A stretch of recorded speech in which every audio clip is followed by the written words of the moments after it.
ಸ್ನೇಹಿತರೆ, ನಾನು doctor Kumara M, Kannada ಸಹಾಯಕ ಪ್ರಾಧ್ಯಾಪಕ, ಸರ್ಕಾರಿ ಪ್ರಥಮ ದರ್ಜೆ ಕಾಲೇಜು ರಿಪ್ಪನ್ಪೇಟೆ. ಈ ದಿನ ನಾವು BCA ಕನ್ನಡ ಭಾಷಾ ಪಠ್ಯ ಪ್ರಥಮ ಸೆಮಿಸ್ಟರ್ಗೆ ಏನು ನಿಗದಿಯಾಗಿದೆ, ಈ ಭಾಷಾ ಪಠ್ಯದ ಘಟಕ 2ರಲ್ಲಿ ಬರುವಂತಹ 5ನೇ ಅಧ್ಯಾಯ ಬಡ ಮುದುಕನ ಕುದುರೆ, ಈ ಕಥೆಯನ್ನ ಗಮನಿಸಬಹುದು. ಇದು ನಾವು 19ನೇ ಸೆಷನ್ ಅಂತ ಹೇಳಿ, ಈ ಸೆಷನ್ನಲ್ಲಿ ಈ ದಿನ ನಾವು ಈ ಕಥೆಯನ್ನ, ಬಡ ಮುದುಕನ ಕುದುರೆ ಕಥೆಯನ್ನು ಬರೆದಿರುವ ಡಾಕ್ಟರ್ MS ಮೂರ್ತಿಯವರ ಪರಿಚಯ, ಹಾಗೆ ಒಂದಿಷ್ಟು ಕಥೆಯ ವಿವರಣೆಯನ್ನ ನಾವು ತಿಳಿಯುವ ಪ್ರಯತ್ನವನ್ನ ಮಾಡೋಣ.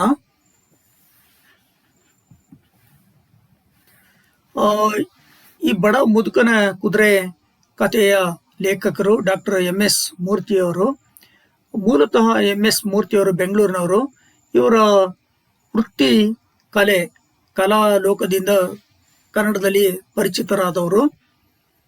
ಇವರ ಆಸಕ್ತಿಯ ವಿಷಯಗಳನ್ನು ನಾವು ನೋಡೋದಾದ್ರೆ, ಕಲೆ, ಸಾಹಿತ್ಯ, ಸಂಗೀತದಲ್ಲಿ ಇವರು ಆಸಕ್ತಿಯಿಂದ ತಮ್ಮನ್ನು ತಾವು ತೊಡಗಿಸಿಕೊಂಡಿದ್ದಾರೆ. ಹಾಗೇನೆ ಸಾಹಿತ್ಯಿಕ ಅಭಿವ್ಯಕ್ತಿಗೆ ಬರೋದಾದ್ರೆ, ನಾವು ದೇಸಿ ನಗು ಅನ್ನುವ ಒಂದು ಪ್ರಬಂಧ ಸಂಕಲನ, ಯಶೋಧರೆ ಮಲಗಿರಲಿಲ್ಲ ಅನ್ನುವ ಒಂದು ನಾಟಕ, ದೃಶ್ಯ ಮತ್ತೆ ಬೌಲ್ ಅನ್ನುವ 2 ಕಾದಂಬರಿಗಳನ್ನ ಬರೆದಿದ್ದಾರೆ. ಹಾಗೇನೆ ನಿಜದ ನೆರಳು, ಹರಿದ ಚಡ್ಡಿ ಮತ್ತು ಇತರ ಲೇಖನಗಳು, ಪ್ರಬಂಧ ಸಂಕಲನಗಳ ಕೃತಿಗಳು.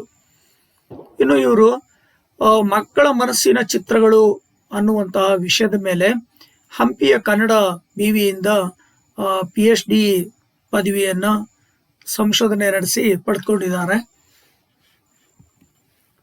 ಇವರಿಗೆ ಸಂದಿರುವ ಪ್ರಶಸ್ತಿ ಪುರಸ್ಕಾರಗಳನ್ನ ನಾವು ನೋಡೋದಾದ್ರೆ, ಬುದ್ಧನೆಂಬ ಬೆಳಕು, ಈ ಒಂದು ಇವರ ಕಲಾಕೃತಿಗೆ ಇರಾನ್ ದೇಶದ ಅಕಾಡೆಮಿ ಆಫ್ ಆರ್ಟ್ನ 2ನೇ ಅಂತಾರಾಷ್ಟ್ರೀಯ ಬಿನಾಲೆ ಪ್ರಶಸ್ತಿಯ ಗೌರವವನ್ನ ಅವರು ಈ ಬುದ್ಧನೆಂಬ ಬೆಳಕು ಕಲಾಕೃತಿಯ ಮೂಲಕ ಗಳಿಸಿದ್ದಾರೆ. ಹಾಗೇನೆ ಆಕಾಶವಾಣಿ ರಾಷ್ಟ್ರೀಯ ಉತ್ಸವ ಪ್ರಶಸ್ತಿಯನ್ನು ಕೂಡ, ಅಂದ್ರೆ ನಾಟಕಗಳ ಸ್ಪರ್ಧೆಯಲ್ಲಿ ರಾಷ್ಟ್ರೀಯ ಉತ್ಸವ ಪ್ರಶಸ್ತಿಯನ್ನು ಕೂಡ ಇವರು ಗಳಿಸಿದ್ದಾರೆ.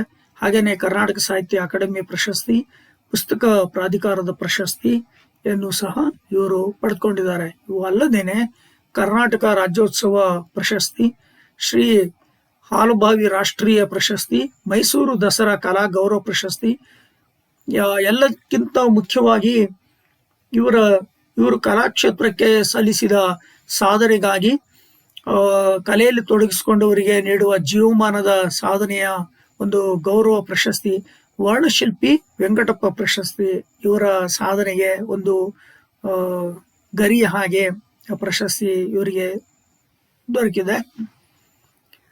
ಇವು ಅಲ್ಲದೇನೆ ಇವರು ರಚಿಸಿರುವ ಕಲಾಕೃತಿಗಳೇನಿದೆ, ಅವು ರಾಷ್ಟ್ರೀಯ ಮತ್ತು ಅಂತಾರಾಷ್ಟ್ರೀಯ ಆರ್ಟ್ ಗ್ಯಾಲರಿಗಳಲ್ಲಿ ಪ್ರದರ್ಶನಗೊಂಡು ಇವರಿಗೆ ಖ್ಯಾತಿಯನ್ನ ತಂದುಕೊಟ್ಟಿವೆ.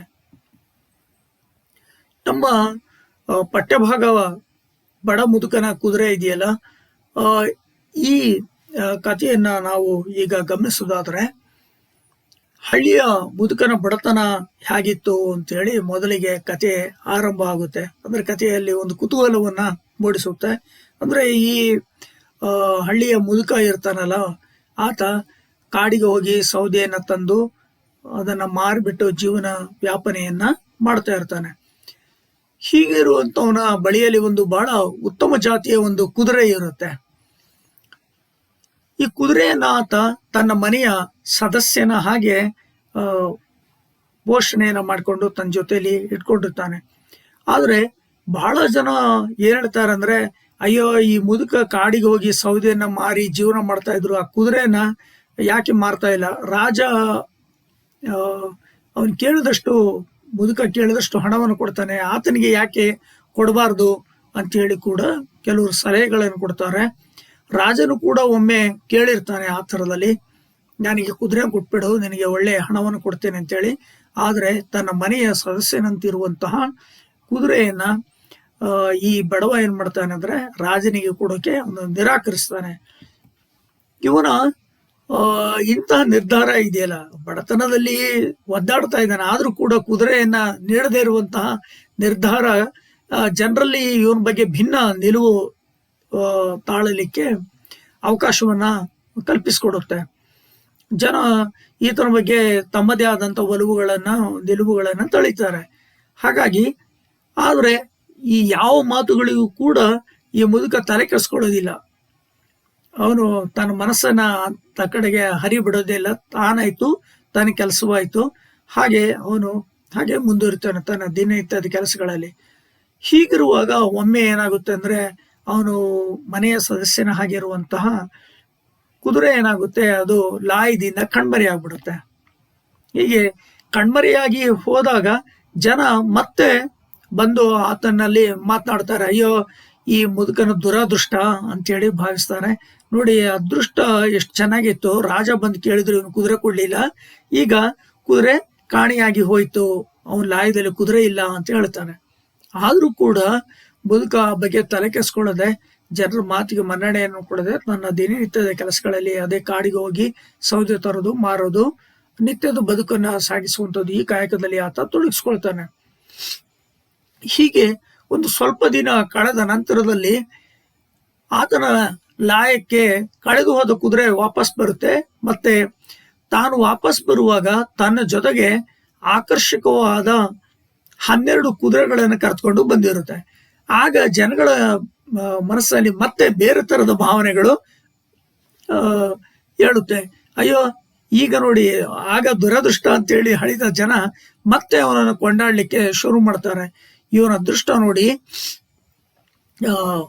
ಒಂದು ಕುದುರೆ ಕಳೆದು ಹೋದದ್ದು ಮತ್ತೆ ಆ ಕುದುರೆಯೂ ಬಂತು, ಅದ್ರ ಜೊತೆಗೆ ಇನ್ನು ಆಕರ್ಷಕವಾದಂತಹ 12 ಕುದುರೆಗಳನ್ನ ಕರ್ಕೊಂಡು ಬಂದಿದೆ. ಹಾಗಾಗಿ ಈ ಮುದುಕನ ಅದೃಷ್ಟವೇ ಅದೃಷ್ಟ ಅಂತೇಳಿ ಜನರೆಲ್ಲ ಮಾತಾಡ್ಕೊಳ್ತಾರೆ, ಹಳ್ಳಿಯ ಜನರು. ಆದರೆ ಆತ ಯಾವ ಮಾತುಗಳಿಗೂ ಮನ್ನಣೆಯನ್ನು ಕೊಡದೆ ಅವರೆಲ್ಲರ ಮಾತುಗಳನ್ನ ತಳ್ಳಿ ಹಾಕ್ತಾನೆ. ಅಯ್ಯೋ, ಅದು ನನ್ನ ಅದೃಷ್ಟವೂ ಅಲ್ಲ, ದುರದೃಷ್ಟವೂ ಅಲ್ಲ, ಒಂದು ಕುದುರೆ ಹೋಗಿತ್ತು, ಬಂದಿದೆ, ಮತ್ತು ಅದ್ರ ಜೊತೆಗೆ 12 ಕುದುರೆ ಬಂದಿದೆ, ಅದರಲ್ಲಿ ಏನು ವಿಶೇಷತೆ ಇಲ್ಲ ಅಂತೇಳಿ ಆತ ಅವರ ಮಾತುಗಳಿಗೆ ಅಷ್ಟು ಮರ್ಯಾದೆಯನ್ನು ಕೊಡದೆ ತನ್ನ ಕೆಲಸದಲ್ಲಿ ತೊಡಕೊಳ್ತಾನೆ. ಅದ್ರ ಜೊತೆಗೇನೆ ಮತ್ತೊಂದು ಸಂಗತಿ ನಡೆಯುತ್ತೆ. ಈ ಎಲ್ಲ ಕುದುರೆಗಳನ್ನ ಪೋಷಣೆ ಮಾಡುವ, ಸಲುವ, ಮತ್ತೆ ಅವುಗಳ ಆರೈಕೆ ಮಾಡುವ ಕೆಲಸವನ್ನ ಈ ಮುದುಕನ ಮಗ, ಒಬ್ಬನೇ ಮಗ ಇರ್ತಾನೆ, ಅವನು ಮಾಡ್ತಾ ಇರ್ತಾನೆ. ಹೀಗೆ ಸಲುತ್ತ ಪೋಷಣೆಯನ್ನು ಮಾಡುವಂತ ಸಂದರ್ಭದಲ್ಲಿ ಒಮ್ಮೆ ಏನಾಗುತ್ತೆ ಅಂದ್ರೆ ಈ ಮುದುಕನ ಮಗ ಕುದುರೆಯಿಂದ ಕೆಳಗೆ ಬಿದ್ದು ಕಾಲು ಮುರಿದುಕೊಂಡು ಮನೆಯಲ್ಲಿ ಉಳಿಬೇಕಾದಂತ ಸಂದರ್ಭ ಬರುತ್ತೆ. ಆಗ ಮತ್ತೆ ಜನ ಬಂದು ಇವನ ಕುಟುಂಬಕ್ಕಾಗಿ ಮರುಗ್ತಾರೆ. ಅಯ್ಯೋ ಪಾಪ, ಈ ಮುದುಕನ ಮಗ ನೋಡಿ ಹೀಗಾಯ್ದ, ಅವನು ಕಾಲು ಮುರಿದುಕೊಂಡು ಮನೆಯನ್ನ ಸೇರ್ಕೊಂಡ, ಕುದುರೆಯನ್ನ ಸಲುವರಿಲ್ಲ, ಈಗ ಪಾಪ ಆತನಿಗೆ ಒಂಥರದಲ್ಲಿ ದುರಾದೃಷ್ಟ ಮತ್ತೆ ಮರುಕಳಿಸ್ತಾ ಅಂತ ಹೇಳಿ ಮರುಕದ ಮಾತುಗಳನ್ನ ಆಡ್ತಾರೆ. ಆದರೆ ಈ ಯಾವ ಮರುಕದ ಮಾತುಗಳಿಗೂ ಮುದುಕ ಬೆಲೆಯನ್ನ ಕೊಡೋದಿಲ್ಲ. ಅವರ ಸಂತಾಪದ ಮಾತುಗಳನ್ನು ಅವನು ಸ್ವೀಕರಿಸುವುದಿಲ್ಲ. ಬದುಕಿನಲ್ಲಿ ಇವೆಲ್ಲವೂ ಕೂಡ ನಿತ್ಯ ನಡೀತಾನೆ ಇರುತ್ತೆ. ಇದು ಕೂಡ ಒಂದು ಸಹಜವಾದ ಘಟನೆ ಅಂತ ಹೇಳಿ ಅದು ಇದ್ದ ಹಾಗೆ ಆತ ಸ್ವೀಕರಿಸ್ತಾನೆ. ಆದರೆ ಜನರ ಮನೋಭಾವನೆ ಏನಿರುತ್ತೆ ಅಂದ್ರೆ ಅವರು ತಮ್ಮ ಮನಸ್ಸೋ ಇಚ್ಛೆ ಒಂದೊಂದು ಮಾತುಗಳನ್ನು ಅವರು ಆಡ್ತಾ ಹೋಗ್ತಾ ಇರ್ತಾರೆ. ಹೀಗಿರುವಾಗ ಈ ಪಕ್ಕದ ರಾಜ್ಯ ಏನ್ ಮಾಡ್ತಾನಂದ್ರೆ ಈ ಮುದುಕ ವಾಸ ಮಾಡ್ತಾ ಇರುವಂತ ರಾಜ್ಯದ ಮೇಲೆ ಅವನು ಯುದ್ಧವನ್ನ ಸಾರಿಬಿಡ್ತಾನೆ. ಹೀಗೆ ಯುದ್ಧ ಸಾರಿದಾಗ ಯುದ್ಧದಲ್ಲಿ ಭಾಗವಹಿಸ್ಲಿಕ್ಕೆ, ಸೈನಿಕರಾಗಿ ಸೇರ್ಕೊಳ್ಳಿಕ್ಕೆ ಈ ಬಡ ಮುದುಕ ವಾಸ ಮಾಡುವಂತ ಊರಿನ ಯುವಕರನ್ನೆಲ್ಲರನ್ನು ಕೂಡ ಒಬ್ಬ ಯುವಕನನ್ನು ಬಿಡದೆ ಎಲ್ಲರನ್ನು ಸೈನ್ಯಕ್ಕೆ ಒತ್ತಾಯಪೂರ್ವಕವಾಗಿ ಸೇರಿಸಲಾಗುತ್ತೆ. ಆಗ ಆ ಪೋಷಕರು ಬಂದು ತಮ್ಮ ದುಃಖವನ್ನು ವ್ಯಕ್ತ ಮಾಡ್ತಾರೆ. ನೋಡಿ, ನಮ್ಮ ಮಕ್ಕಳೆಲ್ಲ ಸೈನ್ಯಕ್ಕೆ ಹೋಗ್ತಾ ಇದ್ದಾರೆ. ಸೈನ್ಯಕ್ಕೆ ಸೇರೋದು ಅಂದ್ರೆ ಏನು, ಬದುಕೋದು ಮತ್ತೆ ಬಿಡೋದು ಅದೃಷ್ಟ ಅಂತೇಳಿ. ಬದುಕಿ ಬಂದ್ರೆ ಖುಷಿ, ಇಲ್ಲಂದ್ರೆ ಅವರು ಸೈನ್ಯದಲ್ಲಿ ಇದ್ದಾಗ ಯುದ್ಧ ಮಾಡಿದರೆ, ಯುದ್ಧ ಅಂದ್ರೆ ಏನು, ಸಾವು ನೋವು, ಬದುಕಿನ ಕೊನೆ ಅಂತೇಳಿ. ಬದುಕಿ ಬಂದ್ರೆ ಅದೃಷ್ಟವೇ, ಒಳ್ಳೆಯ ಬಹುಮಾನ, ಉಡುಗೊರೆ ಅವೆಲ್ಲ ಸಿಗ್ಬೋದು. ಆದ್ರೆ ಮಡಿದರೆ ದುಃಖ ಕೂಡ ಮನೆಗೆ ಬಂದು ಸೇರ್ಕೊಳ್ಳುತ್ತೆ, ಹಾಗಾಗುತ್ತೆ ಅಂತೇಳಿ ಅವರೆಲ್ಲ ಬಂದು ಇಲ್ಲಿವರೆಗೆ ಮಗವ ಕಾಲು ಮುರ್ಕೊಂಡ ಅಂತೇಳಿ ಸಂತಾಪ ವ್ಯಕ್ತ ಮಾಡಿದ ಜನ ಮತ್ತೆ ಈತನಲ್ಲಿ ಬಂದು ಪುನಃ ಸೇರ್ಕೊಂಡು, ನೋಡಿ ನಿಮ್ಮ ಅದೃಷ್ಟ ಹೇಗಿದೆ, ನಿಮ್ಮ ಮಗ ಸೈನ್ಯಕ್ಕೆ ಸೇರದೆ ನಿಮ್ಮ ಜೊತೆಲಿ ಉಳಿಬೇಕಾಯ್ತು, ಆದರೆ ನಮ್ಮ ಮಕ್ಕಳೆಲ್ಲ ಸೈನ್ಯಕ್ಕೆ ಹೋಗ್ಬೇಕಾಯ್ತು, ನಾವಿಲ್ಲಿ ಸಂಕಟ ಪಡ್ತಾ ಇದ್ದೀವಿ ಅಂತೇಳಿ ಹೇಳ್ತಾರೆ. ಹೀಗೆ ಜನರ ಅಥವಾ ಸಮಾಜದಲ್ಲಿ ಇರುವಂತಹ ವ್ಯಕ್ತಿಗಳ ಮನೋಭಾವನೆಗಳೇನಿದೆ ಅದು ವಿಭಿನ್ನವಾಗಿರುತ್ತೆ, ವೈವಿಧ್ಯಮಯವಾಗಿರುತ್ತೆ. ಆ ಯಾವ ಭಾವನೆಗಳಿಗೂ ನಾವು ಹೆಚ್ಚು ಆಸಕ್ತಿಯನ್ನು ವಹಿಸಬಾರ್ದು, ಅದಕ್ಕೆ ಹೆಚ್ಚು ಬೆಲೆಯನ್ನು ಕೊಡಬಾರ್ದು ಅಂತೇಳಿ ಈ ಮುದುಕ ಏನ್ ಮಾಡ್ತಾನೆ, ಅವರ ಭಾವನೆಗಳನ್ನ ಅವರ ಮಾತುಗಳನ್ನೆಲ್ಲ ತಿದ್ದುತ್ತಾನೆ. ಅದು ಹಾಗಲ್ಲ, ನನ್ನ ಮಗ ಕಾಲು ಮುರಿದುಕೊಂಡಿದ್ದರಿಂದ ಆತ ಮನೇಲಿ ಉಳಿಬೇಕಾಯ್ತು, ಇಲ್ಲಾಂದ್ರೆ ಅವನು ಕೂಡ ಹೋಗ್ಬೇಕಾಗಿ ಬರ್ತಾ ಇತ್ತು, ಇದೇನು ಮಹಾ ವಿಶೇಷವಾದಂತಹ ಸಂಗತಿಯಲ್ಲ ಅಂತ ಹೇಳಿ ಅವನು ಅವರ ಮಾತುಗಳಿಗೆ ಬೆಲೆಯನ್ನ ಕೊಡೋದಿಲ್ಲ. ಹೀಗೆ ಈ ಬಡ ಮುದುಕನ ಒಂದು ಕತೆ, ಈ ಕಥೆಯನ್ನ ಜೆನ್ ಗುರು ಚೀನಾದ ದಾರ್ಶನಿಕ ಲಾವೋ ತ್ಸು ತಾನು ಬದುಕಿದಂತಹ ಕಾಲದಲ್ಲಿ ಪ್ರಚಾರದಲ್ಲಿದ್ದಂತಹ ಕಥೆಯನ್ನು ಅವನು ಯಾವಾಗಲೂ ಕೂಡ ಹೇಳ್ತಾ ಇದ್ದಂತೆ ಜನರಿಗೆ. ಆ ಕಥೆಯ ಮೂಲಕ ಜನರಿಗೆ ಒಂದು ಸಂದೇಶವನ್ನ ಕೊಡ್ಲಿಕ್ಕೆ ಆತ ಪ್ರಯತ್ನ ಮಾಡ್ತಾ ಇದ್ದ. ಮತ್ತೆ ಲಾವೋ ತ್ಸುಗೆ ತುಂಬ ಪ್ರಿಯವಾದ ಕಥೆ ಈ ಬಡ ಮುದುಕನ ಕತೆ ಪ್ರೇರಣೆ ಮತ್ತೆ ಸ್ಫೂರ್ತಿಯನ್ನು ಕೊಡ್ತಾ ಇತ್ತಂತೆ. ಹಾಗಾಗಿ ಆ ಕಥೆಯ ಮೂಲಕ ತಾನು ಧರ್ಮೋಪದೇಶವನ್ನ ಮಾಡ್ತಾ ಇದ್ದಂತೆ. ಹಾಗಾಗಿ ಈ ಕತೆ ಎಷ್ಟು ಮುಖ್ಯ ಅಂತ ಹೇಳಿ ಲಾವೋ ತ್ಸು ಜನರಿಗೆ ತಿಳಿ ಹೇಳ್ತಾ ಇದ್ದಂತೆ.